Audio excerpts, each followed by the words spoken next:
And again, in this webinar, we're going to be covering kind of some advanced tips and tricks for SOLIDWORKS inspection. So right off the bat, I want to talk about what we are and aren't doing today. This isn't really intended to be like an introductory webinar to inspection. We have a bunch of those already recorded and available. If you want to check them out on our YouTube channel or on our website here at this hawkridgeassist.com/videos. You can go there anytime, basically, to this. Go to our website, hawkridgeassist.com, and click on this video section here, and you'll see an archived library of all different types of content, from introductory to some of the more advanced things like we're going to be looking at today. But really, this webinar is intended for anybody who's maybe a current user of inspection or interested in some of the more advanced functionality of it. So we will do a real quick overview of what inspection is and how you use it, just so everyone can be familiar. But then we're going to quickly dive into some more specialty things that might be useful for certain circumstances. So what is SOLIDWORKS Inspection? It's basically a reporting tool for helping to generate types of inspection reports. Most commonly would be the first article inspection report. So after you make your parts, order them from the manufacturer, you get the shipment in, you need to inspect them and verify that they're produced correctly. And the QC department might be doing that, right? Or if you are a manufacturer, you might be inspecting your parts before you send them out to customers. So first article inspection report is probably the primary use case we see for SOLIDWORKS inspection. It really speeds up the process of extracting the dimensions from the drawings. We call it tagging the characteristics, tagging the different dimensions with these balloons here you see on the left, and then mapping that over to a Microsoft Excel report where you can input your measurements. Okay, that's typically the use case. There's other types of reports we can produce too, like for things like in-process inspection. There's other types of reports and things like that we can do as well. However, I wanted to show you quickly what the software looks like. There's actually two flavors to it. So you might have seen I talked about the inspection add-in and inspection standalone. You actually, if you purchase SOLIDWORKS inspection, you actually get access to both tools. So there's an add-in for SOLIDWORKS. If you happen to have SOLIDWORKS native drawings, then you can use the inspection add-in. You load it up under your SOLIDWORKS add-ins here. And the inspection is a separate product. It's an add-on for SOLIDWORKS that you purchase. But it gives you the capability to create an inspection project on here and basically automatically extract out the characteristics that you're interested in. So this is just going to be like a 2 or 3 minute quick demonstration of inspection, and then we'll dive into some of the other advanced tricks. But it lets me pull in things like part name, part number. I can pull those in from custom properties on the part. So if I have custom properties available on the SOLIDWORKS part, I can pull those types of things in, and then I can set some rules about how I want to extract dimensions. And the inspection add-in automatically looks at your dimensions based on those rules and tags them with these balloons.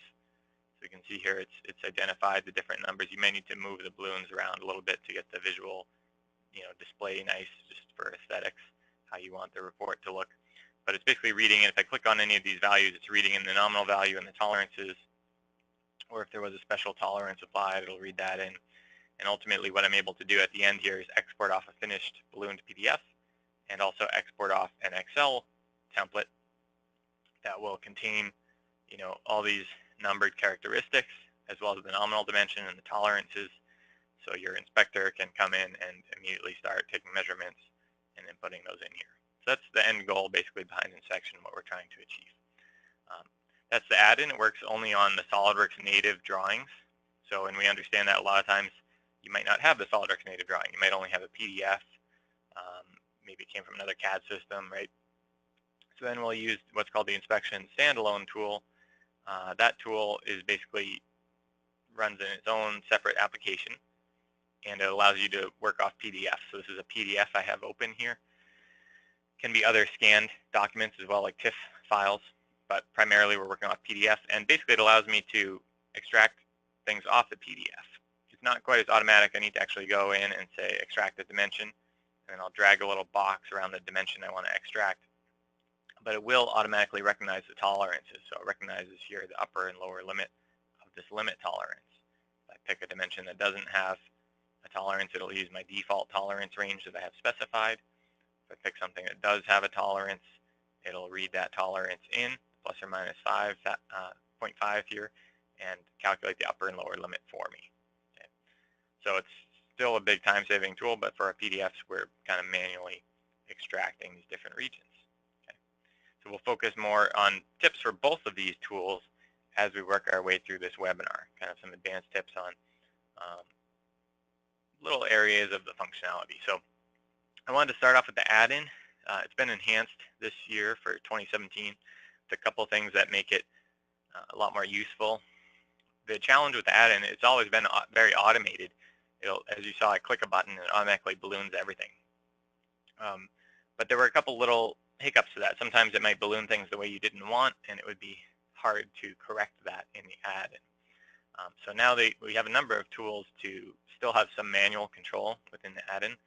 We can prevent renumbering of balloons. So suppose I balloon an inspection project and then I add a couple new dimensions. You may want to lock in the previous numbering scheme that you had. That's what this allows us to do. We can manually extract individual characteristics in the Addin now. And if we really need a lot of manual control, we can export the whole project from the Addin to the standalone version, where we can really control everything. So I just want to show you a few of these topics here on a file in the Addin. So this will be another SOLIDWORKS drawing. Just getting started here, and I'll create a new inspection project. And there's very many templates that come default. You can also set up your own templates that would control things like your tolerance, default tolerances, and whether you're in inches or metric units. I could, of course, pull in part name, part number.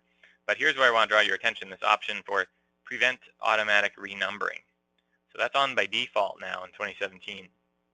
And basically what that means is if I click the check mark, it's going to auto balloon my drawing, right, with whatever rules were set up. So it's ballooned everything here. But now suppose I've added a new dimension. I want to add a new dimension to the drawing. Or I can take a dimension like this. This is a reference dimension. So if you click on it and go to just the regular SOLIDWORKS properties of that dimension, it has the little parentheses turned on. And that's basically a flag. Whenever you flag something as a reference dimension, the defaults in inspection are to look past that and not include it. Okay, so I could turn that to a regular dimension if I want to, and then inspection would find it. Now in the old version of the software, what would happen is likely all of these balloons would get renumbered. Okay, so if this was a new revision of the part where it had one new dimension, the QC department might not be happy because every single characteristic number is going to change on them. So it might be preferable, even though it seems out of order, if it's a new revision, it might be preferable to have that new dimension get a new number on it. And that's basically what the new default behavior is with the prevent renumbering. So if I go back in, add edit balloons, and click, or edit my inspection project and click the check mark again, it should give that number 5 a high number. So it does always kind of go through and renumber, but it kept the same exact numbering scheme, and it counted that as the new last dimension in that project. And that, again, that's the preferable behavior in a lot of circumstances. It also works the other way too. If I want to delete a dimension, if a dimension was removed from the drawing, it should still preserve the numbering scheme. So we can see the effect of that. If you don't want that behavior, then you just uncheck prevent automatic renumbering. Okay, uncheck clear that value, and then I can, in this case, I'll remove all my balloons. I'll have to click remove balloons to clear them all out. And then I believe if I go back into my inspection project and regenerate, it should then use a regular numbering scheme. So it started at 1 now instead of 36.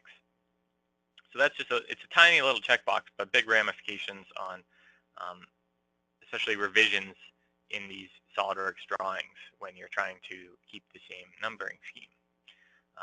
Another potential workflow you can use is to completely manually balloon in the Addin now. That we never used to have that option.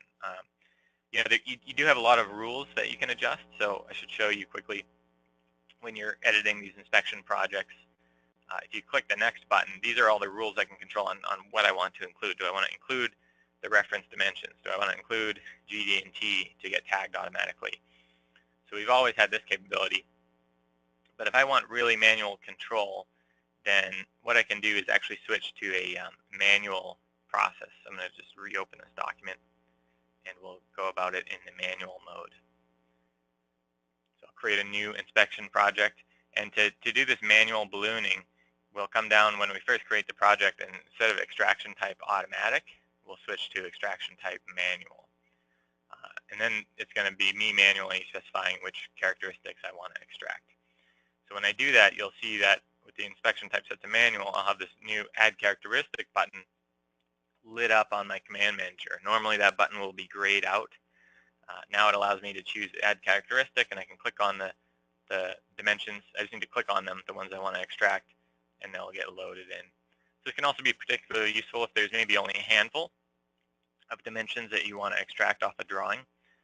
This is one workflow where you can do that. And you can see I'm establishing the order of them as well as I'm clicking on them, right? So I can extract them out. And the next thing is I don't need to drag a box or anything around them. It's just selecting the dimension, and it's just pulling that data straight from SOLIDWORKS for the nominal value and tolerances. So that's two enhancements in 2017. We looked at the locking balloon numbering scheme, basically by preventing automatically renumbering the balloons, and then the option as you're creating your inspection project to switch extraction type to manual to allow you to manually add characteristics. A couple more things we want to look at here. Exporting the project to SOLIDWORKS Inspection. So this is another kind of manual control method.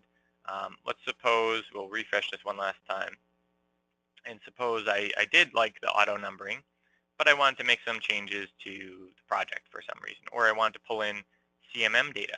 That's another thing that we can't do as of today in the Addin. If you have Inspection Professional, then to pull in CMM data, you'll still need to do that in the standalone. So say I like all the balloon numberings and everything here, but I want to make some changes or pull in CMM data, then I can click Export to SOLIDWORKS Inspection Project. And that means, when they say that, they mean a standalone project. So it'll basically save out this PDF already automatically ballooned and allow me to go to my standalone tool and do a file, open project, and open up that one that was just exported. And it should read in all the values that were captured. And now I have basically an automatically generated project from the Addin that was mapped over to the standalone. So if I do have Inspection Professional, I can do things then like import in my CMM data. This feature to export over has been around a couple of years now, but I thought I'd at least point it out. The other reason this is beneficial is you may have, if you are heavily using inspection, you might have multiple seats of it, and you might have people in the quality control department that only run the standalone. They don't have a license of SOLIDWORKS, let's say, and then you might want to have engineering, creating the preliminary first article inspection reports. This is a way that the two departments could collaborate. You could have engineering create the inspection reports, export them, and then quality control can open them in their inspection standard, or standalone rather. Okay, that's another thing. One last topic I wanted to talk about is what I'm going to call key dimensions, or if you don't want to inspect everything on a drawing. A lot of times when we talk first article inspection, we're talking about inspecting every characteristic on a part. But there's other types of inspections, like in-process inspection. If you're a manufacturer and you want to learn more about your manufacturing process, you might be measuring just a few key dimensions on every single part that comes off the line, right? And then you want to perform some statistical analysis on those. So for those types of setups, I'll use the inspection dimension flag in SOLIDWORKS. So when you click on a dimension in SOLIDWORKS, we saw the reference dimension with the parentheses means generally don't inspect this. The next button down here, the inspection dimension button, right on your dimension text, inspection dimension button means, hey, this is a dimension you need to inspect. So we can go the other way around. If we have only a handful of dimensions we want to inspect, we can flag those ahead of time with inspection dimensions. And then when I go to create my inspection project, there will be an option in here I can check for include inspection only dimensions. You'll see other things gray out. And then it will only tag my inspection flagged dimensions. So see if I click the check mark there, it's only adding these critical dimensions that I flagged and skipping everything else. I also had the option on to pull GD and T, so it's also referencing any of my GD and T feature control frames, right? So that's a neat way to, if you don't want to perform a full inspection on every single part, just flag those key dimensions. And you may already be using, those inspection dimension flags for your process. It's just nice that the add-in integrates with that. Now, up until now, I've been showing exporting to Excel into that first article inspection report template, but we also have things like process performance sheet. So process performance sheet would be more in line with the type of inspection I was talking about, where you might want to do statistical analysis. So this is a type of sheet, and you can customize these templates and set them up kind of however you want.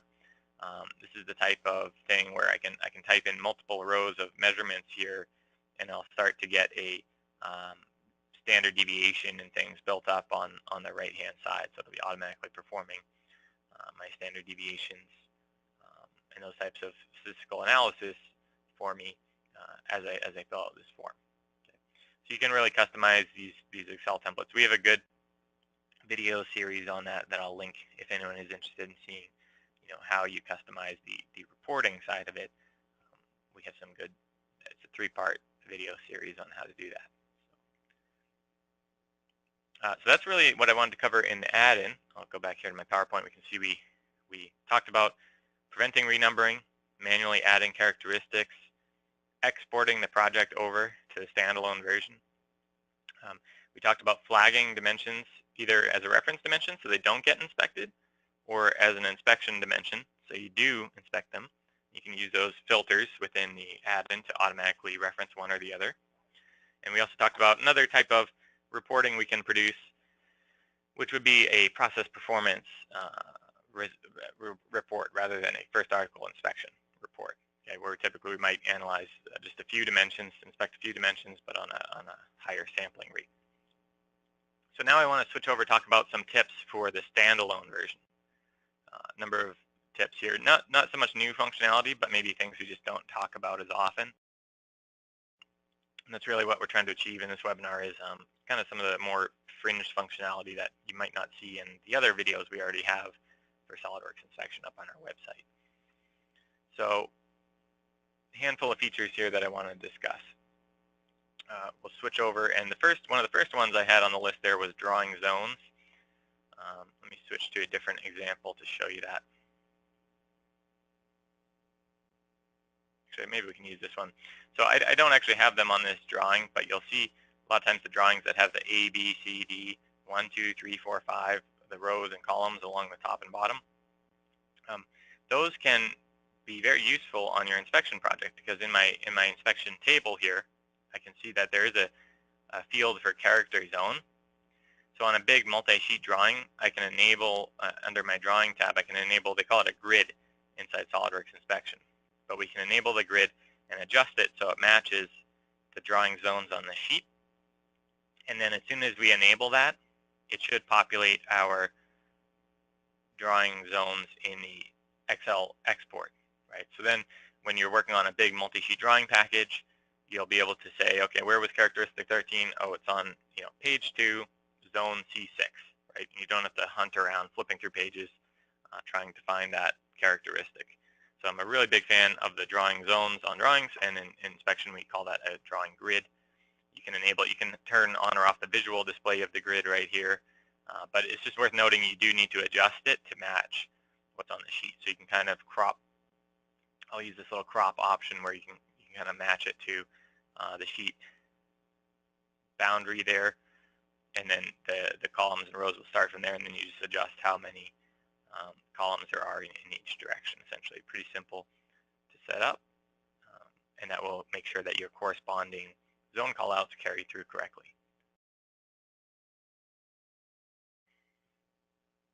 So another topic I want to discuss is quantities. This is kind of an interesting one. I'll get out of this drawing. I'll switch over to another one that I want to show you. So you might have features that have multiple quantity callouts on them, like hole patterns and things like that. So if I look over here on the second page of this drawing, I have a hole call out. Now, depending on how granular you want to be with these hole call outs, I traditionally see that you inspect each aspect of it, right? So the diameter, we're going to tag that as one characteristic, and then this countersink diameter we'll tag as another, countersink angle tag as another. So we can characterize each of these, even the through depth we would want to tag in some way. Could also extract that one. But depending on your reporting style, you might be able to get away with just putting in one measurement, 4.5 for this, or you might need to actually have explicit fields for each of the 6 holes, right? So if you need to go very granular and I need to say, oh, I need to have 6 measurement fields for each of these values, there's an easy way to do that in the standalone version, which is right here, this value for quantity. I'll set that to 6. And then there's a little option right next to quantity. You need to drag your window, side window here a little bit bigger, and it says create for each instance. So as soon as I click that, create for each instance, then we'll see now there's a 1.1, a 1.2, 1.3, 1.4, 1.5, 1.6. So I have 6 measurement fields for that value now, and I could easily do the same thing on these other ones. I do feel bad for people that have to inspect each thing here, but I know that's the way it is so for a lot of stuff. And we can generate now, we have all these extra fields that we'll be able to enter in our data once we export out to Excel. Okay. So using the quantity value for those types of things and clicking that little checkbox on it for create for each instance that we saw that showed up as available. Okay, that's kind of the trick. Anytime we have something like a hole pattern, even this one over here, 2 times, and the diameter, just enter in the quantity there 2 times and click create for each instance.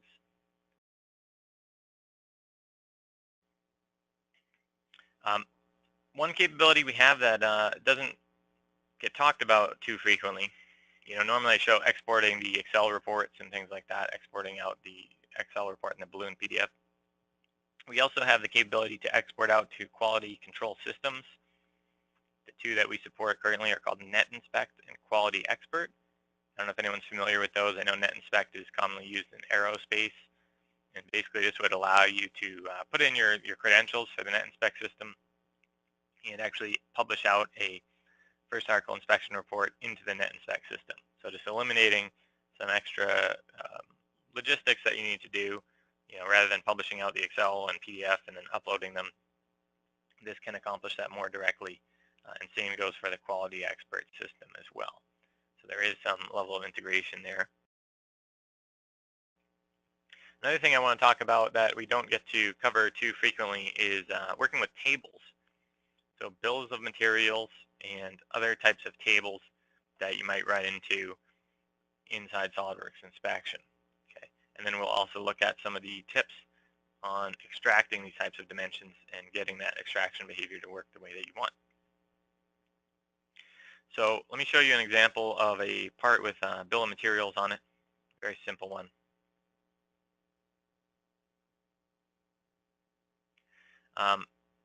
Just simple assembly. And you may have some dimensions you need to extract, but you also want to somehow account for the bill of materials. Now, in your table manager in SOLIDWORKS Inspection, there is a bill of material option here. There's a bill of material option in the table. However, as of today, you're limited to the column types that are in here for part name, part number, FAI report number, and supplier code. These are basically for the AS9102 template.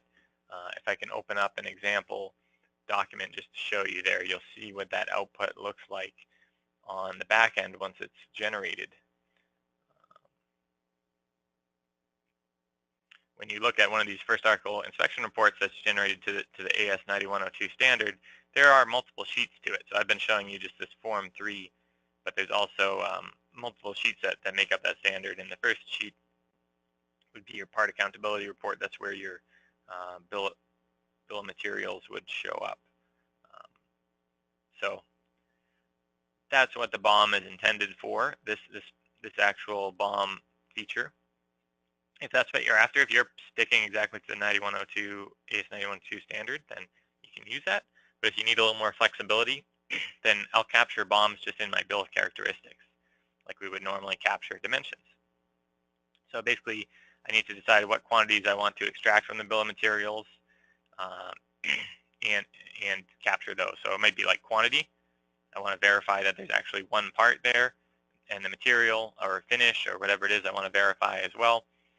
So I'll just extract these parameters from the BOM and set them up like that. And then if you want to group these a little bit better, if you do have a whole lot of parameters that you're extracting from a table, this is the little trick I wanted to show. Rather than having them be like this, like 1, 2, 3, 4, numbered in that sequence, I can group them together. I can select 2 columns, right-click, and group those together, and then they'll change to a 1.1 and a 1.2. So that's nice if it corresponds with my item numbers on the drawing, right? 2, and I want this to be 2.1 and 2.2. I can even select those 2 balloons, right-click, and do a group option to get those to group onto the same line item. And there's other applications for this grouping as well, for sure. If you have multiple instances of something, I just like to show that it is possible to group these and get those to go onto sub-items. Also, I'm using the default balloons here, but you have the freedom to customize the style of these balloons. If you're not happy with the color scheme or anything like that, you can change to whatever color scheme you want on any of these things at any time. Okay. But that's a tip for extracting things from bill of materials. If you do need to extract those, just you do it in the characteristics like you normally would. Just do it as a note, capture those, and then group them together if needed. Okay. Other types of tables you might run into, I had a customer working with a configuration table. I thought that was pretty interesting. I can show a quick example of that. But it could be any type of general table. So this is an example I came up with just for a configured assembly. If you're doing like a product family in SOLIDWORKS, you might have different ways of accounting for that. You might need to produce detailed drawings for each variant. Or if you have a really good relationship with the manufacturing, whether it's in-house or outsourced, then they might be okay with just a configuration table, which is basically these types of drawings where you would have just the dimensions called out kind of as variables. Like I have overall length C with a height B on this muffler, for instance. And I have different sizes of this that I want to make. I've seen some drawings like this where you capture the configurations in the table. So how I did this was for the dimensions that I wanted to capture, like I wanted to call out dimension C, I just captured dimension C there, and then rather than leaving the call out right there, I dragged it over to where dimension C was, right? So it's visually displaying what measurement it is, but the reference that I'm extracting is over in the table. So it's another option you can use. The benefit of this for the configured products is here I have a complete set of selections, right? All my measurements set up for one row, which would represent one product. And you would want to publish out a first article inspection report for this configuration for this product, right? I would publish that out to Excel, and I would see here's all the measurements I need for this, number 1 configuration of this muffler. Now I want to go and do a report for the number 2 configuration. Well, all I can do now is I can drag a box around all those variable selections that I had and drag those down a level, right, in the column. You'll notice it won't automatically recapture those. So what I'll do is I'll need to click on each selection and click this button right here to recapture. So you see the number change. Right now it still says 8. I click recapture, it goes to 12. So I just quickly recapture and verify that each of these has updated. Right? And then now all of a sudden I have a new variant, the second version of this configuration inspected, and I can export that off to Excel, right, as version 2 with all those updated dimensions. So there might be other tricks where you can use that kind of batch selecting and moving and dragging the dimensions. You can also swap out drawings within here. So if there is a new revision of the drawing, you can replace it underneath. And then you might need to do some of that moving the extract boxes around to sync them up if they moved location slightly. So that's another potential application. Okay, so we covered a lot of what I wanted to go over here. A couple last things to go over. The last major topics I want to touch on was tips on extracting the dimensions themselves in the standalone. Okay. So we'll look at a couple examples here.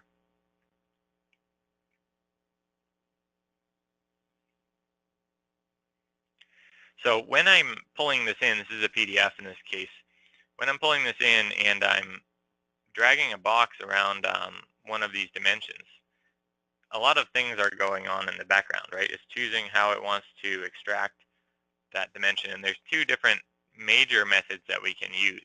So when I drag a little box there, it's somehow recognizing this text, right? There's two different major methods that we can use, and they're controlled in our system options. Now, for the majority of your drawings, you shouldn't have to play with these options, but if you do run into issues, then it's important to know where to look to adjust them. So the first decision you need to make is, do you want to use the optical character recognition or use what's called searchable text? And there's different considerations for each one. So if I go into my inspection options, under the project options, under imaging OCR here, this tab is where you'll control all this. I get to choose for dimensions and for notes. Do I want to use searchable text method or optical character recognition? So searchable text method is what I like to default to if a drawing was saved out of CAD directly. And the way you'll be able to tell that is by opening the drawing on its own. If I open the drawing up in its own window in like Adobe Reader, then I'll be able to see if I can actually highlight the text in it, then that means it was saved out from a CAD software directly, right? So here's this file that I'm working on currently, just opened up in Adobe Reader. And if I can come in Adobe and kind of highlight these different values, highlight the text right there, that means it was saved out. It's not obviously a scanned document, won't let you be able to do that. If it was resaved over a bunch of times, it may not let you do that. So then your only choice will be to use the optical character recognition, which isn't a bad thing either. They both work very well. The thing I'll point out though is that even though I do like using the searchable text, you have to be careful when you get into like big paragraphs and note blocks. So I'll show you the little tricks here to be aware of. They're kind of completely different little subtle changes that you'll want to make, whether you're using the searchable text option versus the optical character recognition option. So when I'm using the searchable text option as I am here, I can be a little more lax for most of my dimensions. Like it's okay for me to capture the leader lines in the dimension if you see here, because it's smart enough to realize it's just reading the text, right? It's not actually reading those leader lines. Like I can be a little sloppier with my extraction for the bulk of my dimensions. I can get this line in there and everything. I would never want to do that with the optical character recognition, because that little bit of the extension line or leader line would confuse the recognition. So for capturing general dimensions, I really like the searchable text. When you get to notes, you have to be a little more careful, and I'll see if I can replicate this. When I get to notes, typically what I'll do is actually drag a small box, slightly smaller than the actual note. Okay, maybe I went too small there. It didn't pull that one in. We'll try again. Anyway, I'm trying to keep it tight to the note boundary. Apparently, I'm over-exaggerating it. But what I find occasionally happens here, if you do go a little too much, is it'll kind of capture like a whole note block for you rather than capturing just a one individual area. So I think I can demonstrate that if I go to project properties here and try to extract something from like the title block. So for instance, like part name, I can click on extract the part name, and I'll try to extract this name here. And you can see it actually pulled in all kinds of stuff. It pulled in the date and all this other information using that searchable text approach. So when you're doing things like that, this is probably a better example. When you're in like a tight and narrow space like the title block, when I go to extract the part name, using the searchable text method, then I might keep my selection a little bit smaller. That might be too small, But there is a little balance there where you can keep it small enough that it extracts just the text you're interested in, and it doesn't. There we go. I did it. It doesn't extract everything else that's around there. You just have to remember when you're using that workflow, really what it's doing is it's basically like trying to read directly from the PDF. So you can see that probably in the PDF, like if you're not careful about how you highlight, see how it kind of highlights everything, right? So we got to be careful with how we're sizing that box so we just extract the areas we're interested in. So that's an area where the optical character recognition would do a better job. But for the bulk of my dimensions, I find that the searchable text is just a little bit easier because I don't have to worry about hitting those leader lines and things. And when you have hundreds and hundreds of dimensions on a drawing, that can start to add up. That time savings, okay? You'll see in this case, it's pretty much interchangeable. On a good quality drawing, it should be pretty much interchangeable. I know I'm making it sound like the differences are probably larger than they are. I can restart this and switch the options over to the optical character recognition for both of these settings, and I doubt we'll see a difference really in how things get extracted. But I will be a little bit more careful about making sure I don't capture, those leader lines in there. Right, but I can still just as easily zoom and pan around the drawing, capture these various things with the dimensions. We'll see though if I'll try to capture one with the leader lines. Still did okay. Still captured it just fine. But don't be surprised if you do see situations where having those in there with the optical character recognition might cause you some issues. Okay. If I switch to a note and go to extract the note here, that time it didn't have any risk of pulling the full text, but you can see it did mistranscribe one little letter in here that I could go ahead and fix. So that's the other topic to get into. Okay, if you are using the optical character recognition and you have a nice, clean, quality PDF, then there's really typically nothing you need to worry about. But if you have some dirty, old scanned document, or a strange font was used in the CAD software that generated the PDF, then you can start to run into issues with recognition. So that's when you might need to go into the options again and look at these optical character recognition options. Okay, you'll see there's different fonts loaded in here, different types of fonts that you can reference, so like AutoCAD, CATIA. I usually just leave it on the default, and again, that usually extracts, the majority of what I need. It's not going to be perfect. There is probably always on a drawing going to be at least a handful of dimensions that you saw when I captured that note. It butchered the I for some reason. I sent to retype over the I. So you want to verify those as they're being captured. But you should be getting like the vast quantity of those extractions correct. And if that's not the case, then you really need to let us know. If you're a customer of ours, call into technical support, figure out what's going on with the extraction. However, if you do have a really dirty old drawing, you could switch to the closest font that's in here. Or as of 2016, they added an enhancement that actually lets you build kind of your own font libraries. So this isn't really something I think you'll ever have to do, but I like to show it just because it is a newer feature. It's called the OCR editor, and it's basically a way you can train inspection to recognize text. Okay, so I'll open the OCR editor. It's basically a separate window, kind of similar to SOLIDWORKS Inspection, where I'll add a drawing into it. I could pull in a drawing, and supposing I had a drawing that, again, had really weird font or really dirty values or something like that, I could pull it in. And then similar to what I do in the standalone software, I'll be capturing things, but I'd actually capture each character. So really I want to capture like the number 1. And over here it'll show up with a question mark, and I tell it, okay, that's the number 1. And then I'll repeat and say, okay, this is the number 2 right here, and this is the number 5. So we're just training it to this particular font. And if you do go through this workflow, then you'll save back a new addition to the dictionary that it will automatically recognize. So when you go to recognize the numbers, you'll just drag the box around the whole number, and it will understand all the individual characters. So this requires some effort. If you had a great number of drawings, say you have 400 legacy drawings that were done that are all scanned in and they're kind of tough to recognize, then I would say this is worth the effort, because you can just run like 1 or 2 drawings through the OCR editor and piece together your own customized dictionary, and then that will greatly speed up the extraction of those other hundreds of drawings that you might have.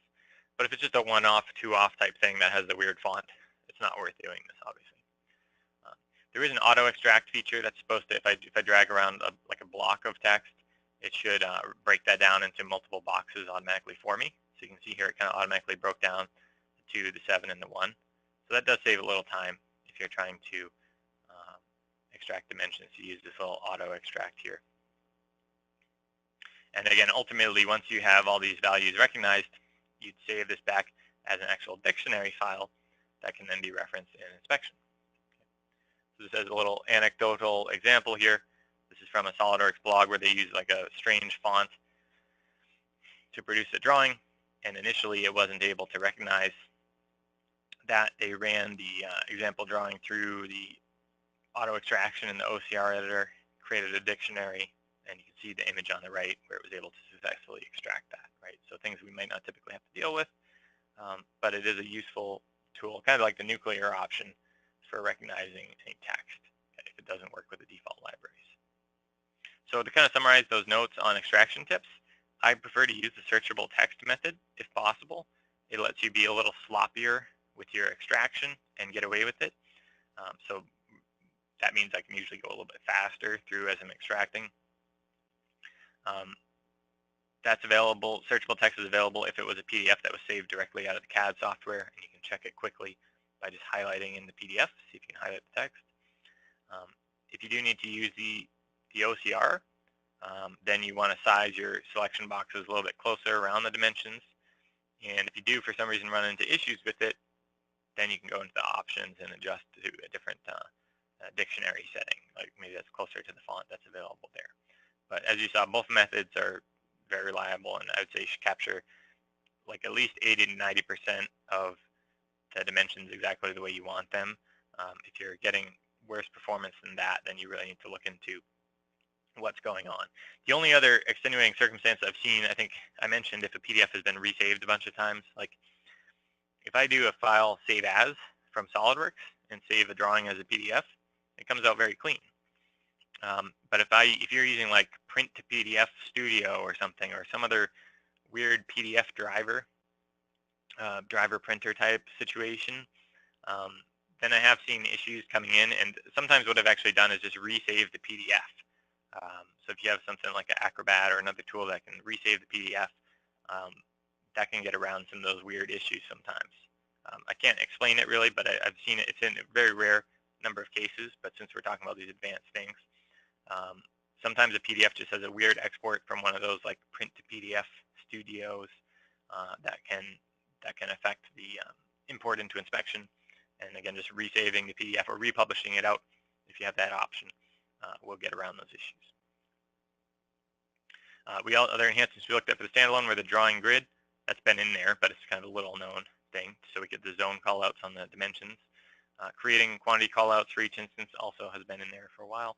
And managing bill of materials and other tables by just capturing them as characteristics and using the grouping if we want to.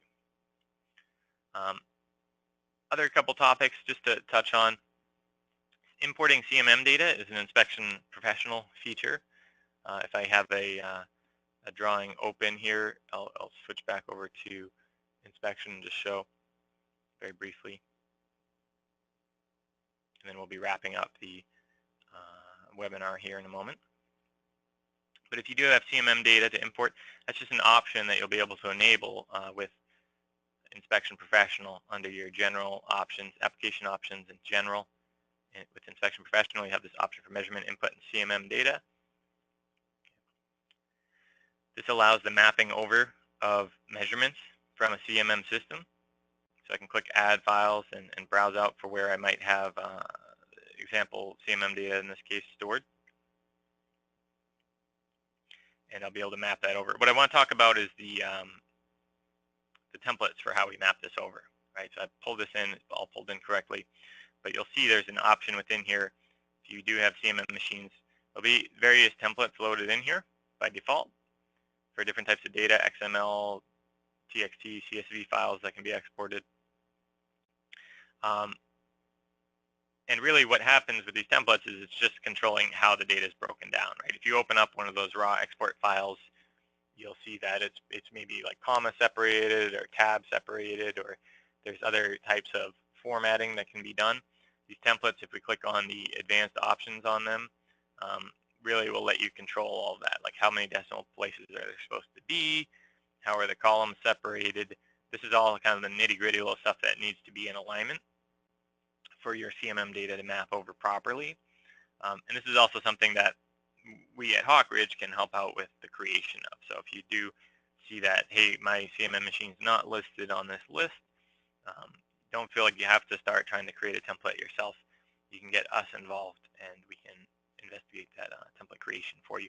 All we would really need is a sample of the CMM data, or at least a couple samples would be ideal. It does give you all the tools if you do want to manually edit that, the syntax and everything of the data that's pulling in. Gives you all the tools to modify that in the CMM template editor. That's in, again, Inspection Professional. Basically everything else we talked about today was in Inspection Standard, the base level package of the tool. But Inspection Professional adds the CMM data import, and it adds the capability to enter in data directly within the software if you want to. So rather than entering in your measurements in Excel, you can key in values within the software here and see things like conditional formatting, highlighting on the model drawing space. Okay. The other thing I want to talk about was that video for creating custom templates. Again, going to our website and clicking on videos, or alternatively going to our YouTube channel. You can find here we have a 3-part series on how to create the report templates from inspection. So using the template editor that's built in, being able to modify the styles of your reports. If that's something you're interested in, then I definitely encourage you to check out this video series. Again, easiest way probably just to go to our YouTube channel or the videos section of our website and just do a search for something like inspection or inspection template, and you'll see that video series pop up here. Okay. Other than that, we're basically at the end of what I wanted to cover. Let me know if there's any questions in the chat box there. What I'm going to do here is just quickly cover some of the upcoming events that we have, and I'll be keeping an eye on any questions that might